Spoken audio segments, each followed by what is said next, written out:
नमस्कार साथियों, स्वागत है आपका मेरे नए यूट्यूब चैनल पर। आज हम बात करेंगे महादेव से जुड़ी 12 ज्योतिर्लिंगों के बारे में। तो आइए जानते हैं उनके ज्योतिर्लिंग कहाँ कहाँ स्थित है। पुराणों के अनुसार शिव जी जहाँ जहाँ प्रकट हुए वहाँ स्थित शिवलिंग को ज्योतिर्लिंग के रूप में पूजा जाने लगा। भगवान शिव लोक कल्याण के लिए लिंग के रूप में वास करते हैं और भगवान शिव के 12 विग्रहों को द्वादश ज्योतिर्लिंग कहा जाता है।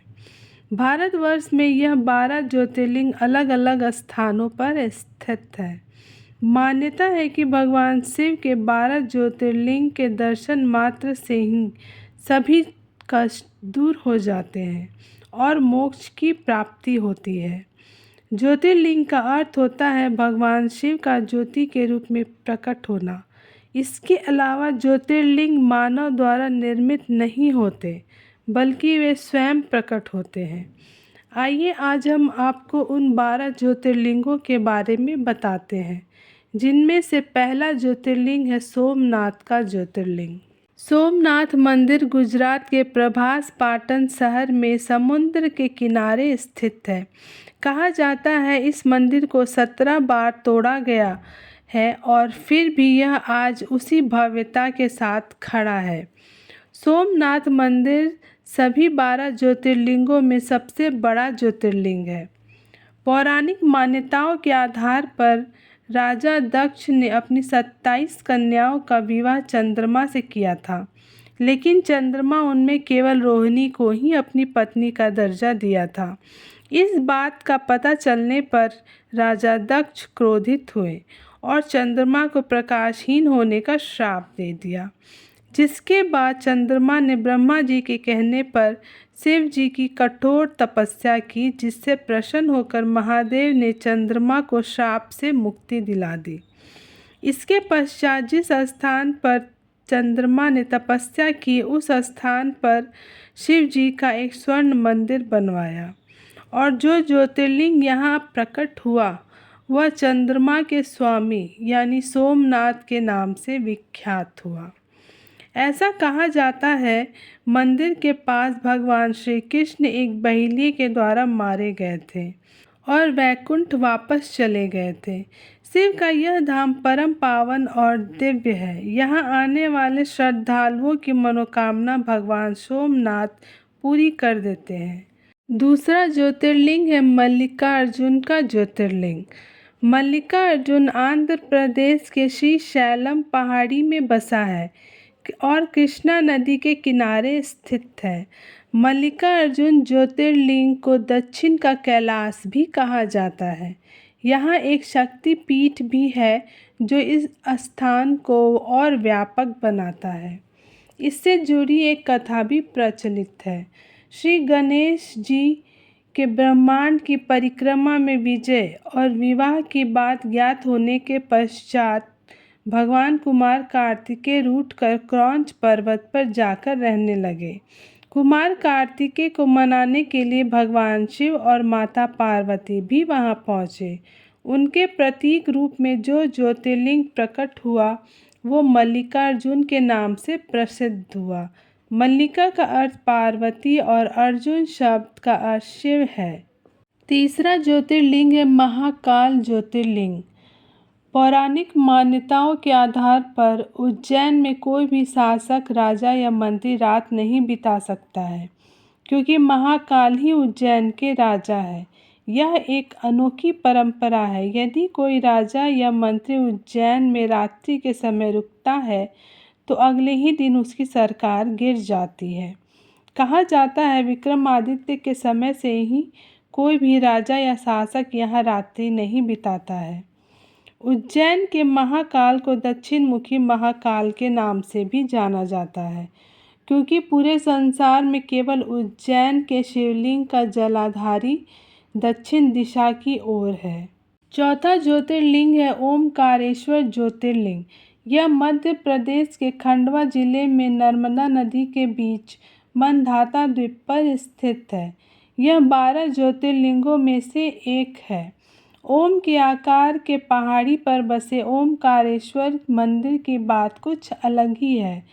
पौराणिक कथाओं के अनुसार इस मंदिर में रोज रात भगवान शिव और माता पार्वती यहाँ चौसर पासे खेलते हैं। यह सिलसिला सदियों से चला आ रहा है। रात्रि में शयन आरती के बाद यहाँ प्रतिदिन चौपड़ बिछाए जाते हैं और गर्भगृह बंद कर दिया जाता है। अगली सुबह यह पासे बिखरे हुए मिलते हैं। आश्चर्य की बात है कि जिस मंदिर के भीतर रात के समय परिंदा भी पर नहीं मार पाता है, वहाँ हर दिन चौपड़ बिखरे पाए जाते हैं। इस ज्योतिर्लिंग के दर्शन से संसार की सारी बुराइयों से मुक्ति मिल जाती है। लोग यहाँ स्वस्थ संतान और सुखी जीवन की कामना के लिए पूजा तथा प्रार्थना करते हैं। इस ज्योतिर्लिंग के दर्शन के बिना चारों धाम की यात्रा अधूरी मानी जाती है। नर्मदा नदी यहाँ पूर्व से पश्चिम उल्टी दिशा में बहती है। यहाँ ममलेश्वर मंदिर भी है जो दक्षिण तट पर स्थित है। पांचवा ज्योतिर्लिंग है केदारनाथ ज्योतिर्लिंग। केदारनाथ धाम उत्तराखंड के रुद्रप्रयाग जिले में स्थित है। यह धाम 12 ज्योतिर्लिंगों में एक है। केदारनाथ मंदिर अक्षय तृतीया के दिन खोला जाता है और भाई दूज के दिन बंद कर दिया जाता है। यह मंदिर 6 महीने खुली रहती है। माना जाता है इस समय भगवान शिव की पूजा अर्चना आम जनता करती है और शीतकाल में जब मंदिर के कपाट बंद कर दिए जाते हैं तो शिव जी की पूजा अर्चना देवता करते हैं। 6 महीने बाद जब कपाट खोले जाते हैं तो बेलपत्र, फूल आदि पूजन सामग्री ताज़ा अवस्था में पाए जाते हैं। इसके साथ ही मंदिर को बंद करने से पहले एक अखंड ज्योति जलाई जाती है जो बिना किसी देख रेख के 6 महीने जलती रहती है। यह एक चमत्कार है जो देखकर भक्तों की आस्था और बढ़ जाती है। ये सारे तत्व भगवान शिव की उपस्थिति का प्रमाण देते हैं। कहा जाता है कि पांडवों ने यहाँ एक मंदिर बनवाया था जिसे आज केदारनाथ मंदिर के नाम से जाना जाता है। छठा ज्योतिर्लिंग है भीमाशंकर ज्योतिर्लिंग जो महाराष्ट्र के पुणे जिले में सह्याद्री पर्वत पर स्थित है। पौराणिक कथाओं के अनुसार कुंभकर्ण का एक पुत्र था भीमा। भीमा का जन्म उसके पिता की मृत्यु के बाद हुआ था। जब उसे यह पता चला कि उसके पिता का वध भगवान श्री राम ने किया है तो वह क्रोधित हो गया। मन में बदले की भावना लिए ब्रह्मा की तपस्या करने लगा, जिससे प्रसन्न होकर ब्रह्मा जी ने उसे मनचाहा वरदान दिया। वरदान पाकर भीमा बहुत शक्तिशाली हो गया। उसने पृथ्वीलोक के साथ देवलोक पर भी अपना आधिपत्य स्थापित कर लिया। संसार को इस राक्षस से बचाने के लिए राजा कामेश्वर शिव जी की पूजा करने लगा। भीमा को जब यह बात पता चली तो उसने राजा को कारागार में बंद कर दिया। वहाँ भी राजा शिवलिंग बनाकर पूजा करने लगा। क्रोध में आकर भीमा ने जैसे ही तलवार से शिवलिंग पर प्रहार किया तो स्वयं शिवजी प्रकट हो गए। भीमा और शिव जी के बीच भयंकर युद्ध हुआ। महादेव की हुंकार से भीमा का विनाश हो गया। इसके पश्चात एक ज्योतिर्लिंग प्रकट हुआ जो भीमाशंकर ज्योतिर्लिंग के नाम से विख्यात हुआ। इस मंदिर के पास एक भीमरथी नदी बहती है। कहा जाता है भीमा और शिव जी के भयंकर युद्ध के समय शिव जी के शरीर से निकली पसीने की बूंद से इस नदी का निर्माण हुआ। 7वां ज्योतिर्लिंग है त्र्यंबकेश्वर ज्योतिर्लिंग। यह मंदिर नासिक से 30 किलोमीटर की दूरी पर त्र्यंबक गांव में ब्रह्मगिरी पर्वत पर स्थित है। त्र्यंबकेश्वर ज्योतिर्लिंग 12 ज्योतिर्लिंगों में से एक है। यह मंदिर काले पत्थरों से बना है। इसकी एक प्रचलित कथा भी है जो इस प्रकार है। ब्रह्मगिरी पर्वत पर देवी अहिल्या के पति गौतम ऋषि वास करते थे। उस स्थान पर कई ऐसे ऋषि थे जो गौतम ऋषि से ईर्ष्या करते थे। एक बार उन ऋषियों ने गौतम ऋषि पर गो हत्या का आरोप लगाया। उन्होंने गौतम ऋषि को उनके पाप से मुक्ति पाने के लिए देवी गंगा को वहां लाने को कहा। गौतम ऋषि अनजाने में हुई गो हत्या का क्षमा मांगने के लिए शिव जी की कठोर तपस्या करने लगे। उनकी तपस्या से प्रसन्न होकर भगवान शिव प्रकट हुए और उन्हें वरदान मांगने को कहा। तब ऋषि गौतम ने शिव जी से देवी गंगा को उस स्थान पर अवतरित होने का वरदान मांगा, किंतु देवी गंगा ने कहा कि वो यहाँ तभी रहेंगी जब शिवजी उस स्थान पर रहेंगे।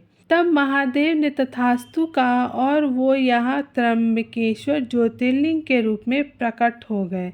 देवी गंगा भी यहाँ गौतमी के रूप में बहने लगी। गौतमी नदी का एक नाम गोदावरी भी है।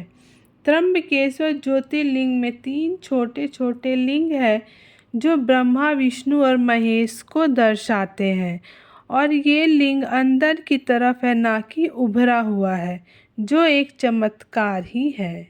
8वां ज्योतिर्लिंग है विश्वनाथ ज्योतिर्लिंग, जो उत्तर प्रदेश के काशी यानी वाराणसी जिले में गंगा नदी के किनारे स्थित है। काशी विश्वनाथ भगवान शिव जी की सबसे प्रिय नगरी है। इसे महादेव और माता सती का निवास स्थान भी कहा जाता है। पौराणिक तथ्यों के अनुसार काशी नगरी का प्रलय काल में अंत नहीं होगा, क्योंकि काशी नगरी महादेव के त्रिशूल पर स्थित है। काशी नगरी को मोक्ष की नगरी भी कहा जाता है। ऐसी मान्यता है कि काशी विश्वनाथ के दर्शन से पहले काशी के कोतवाल काल भैरव के दर्शन करने चाहिए, तभी काशी विश्वनाथ की यात्रा पूर्ण मानी जाती है। पौराणिक कथाओं के अनुसार माता सती कुछ क्षणों के लिए शिव जी के साथ एकांतवास करना चाहती थी। माता सती की इस इच्छा की पूर्ति के लिए महादेव ने काशी नगरी का निर्माण किया था। महादेव और माता सती विश्वनाथ ज्योतिर्लिंग के रूप में यहाँ प्रकट हुए। काशी के पूर्व में गंगा नदी, उत्तर में वरुणा नदी तथा दक्षिण में अस्सी नदी बहती है। ऐसी मान्यता है कि पृथ्वी के निर्माण के समय सूर्य की पहली किरण काशी पर ही पड़ी थी। मंदिर के शीर्ष पर छत्र के दर्शन से भक्तों की मनोकामना पूरी होती है। 9वां ज्योतिर्लिंग है बैद्यनाथ ज्योतिर्लिंग, जो झारखंड के देवघर नामक स्थान पर स्थित है। इसे बाबा धाम भी कहा जाता है। यहाँ माता सती का हृदय गिरा था, अतः यह एक शक्ति पीठ भी है। बैद्यनाथ मंदिर और माता सती का मंदिर एक लाल रंग के पवित्र धागे से बंधा है। यहाँ सावन के महीने में भक्त कांवड़ यात्रा कर जल चढ़ाने आते हैं। सभी देवता रावण को मिले वरदान से चिंतित हो गए। वे भगवान विष्णु के पास गए। भगवान विष्णु ने एक लीला रची। उन्होंने वरुण देव को आचमन करने के लिए रावण के पेट में जाने का आदेश दिया। इस वजह से रावण को देवघर के पास लघु शंका लग गई। रावण चिंतित हो गया।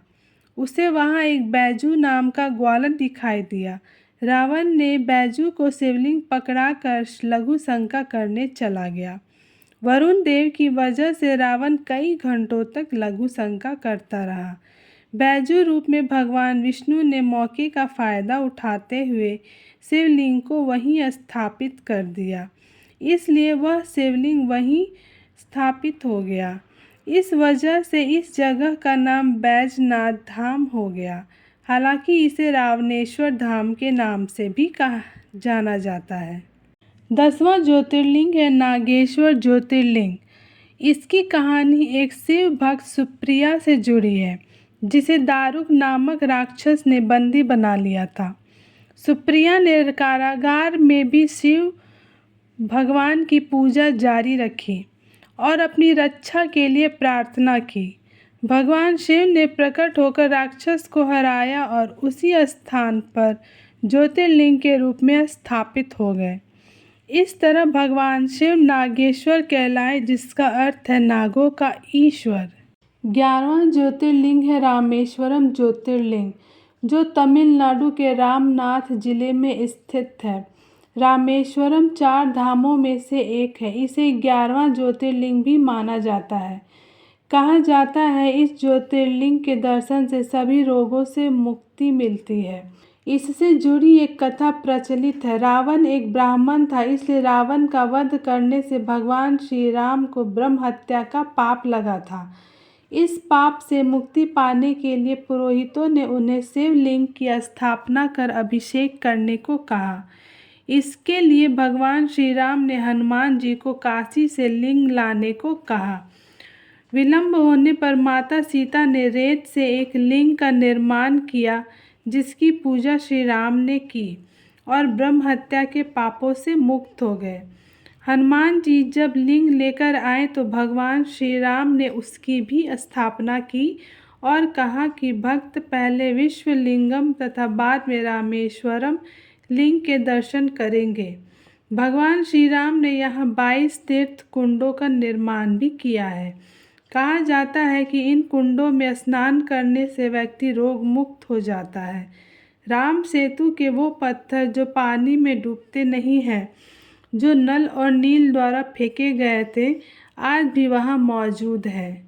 12वां और अंतिम ज्योतिर्लिंग है घृष्णेश्वर ज्योतिर्लिंग, जो महाराष्ट्र के औरंगाबाद में स्थित है। इससे जुड़ी एक कथा भी प्रचलित है, जो इस प्रकार है। सुधर्मा नामक एक ब्राह्मण था, जिसकी पत्नी थी सुदेहा। वे संतानहीन थे। सुदेहा ने अपने पति का विवाह अपनी छोटी बहन घृष्णा से करा दिया। घृष्णा रोज 101 शिवलिंग का निर्माण कर उसकी पूजा करती और उसे पास के तालाब में विसर्जित कर देती। शिव जी की कृपा से घृष्णा को एक पुत्र की प्राप्ति हुई, जिससे उसका सम्मान बढ़ने लगा और सुदेहा उससे ईर्ष्या करने लगी। एक दिन सुदेहा ने उसके पुत्र की हत्या कर उसे उसी तालाब में फेंक दिया जहाँ घृष्णा शिवलिंग विसर्जित करती थी। घृष्णा को जब ये बात पता चली तो वो विचलित नहीं हुई और रोज की तरह पूजा कर शिवलिंग को विसर्जित किया। वहाँ उसने अपने पुत्र को सामने से आते देखा। तभी महादेव प्रकट हुए और घृष्णा को सुदेहा की सारी सच्चाई बताई। घृष्णा ने प्रार्थना की कि वे उसकी बहन को क्षमा कर दे। प्रसन्न होकर महादेव ने घृष्णा को वर मांगने को कहा। घृष्णा ने महादेव को वहीं स्थापित होने का वरदान मांगा। इसलिए इस ज्योतिर्लिंग को घृष्णेश्वर ज्योतिर्लिंग कहा जाता है। यहाँ एक सरोवर है, शिवालय। कहा जाता है इसके दर्शन के बिना घृष्णेश्वर ज्योतिर्लिंग की यात्रा अधूरी मानी जाती है। और यह भी कहा जाता है कि जिनकी संतान नहीं होती, यहाँ दर्शन मात्र से उनकी संतान की मनोकामना पूरी हो जाती है। ओम हर हर महादेव।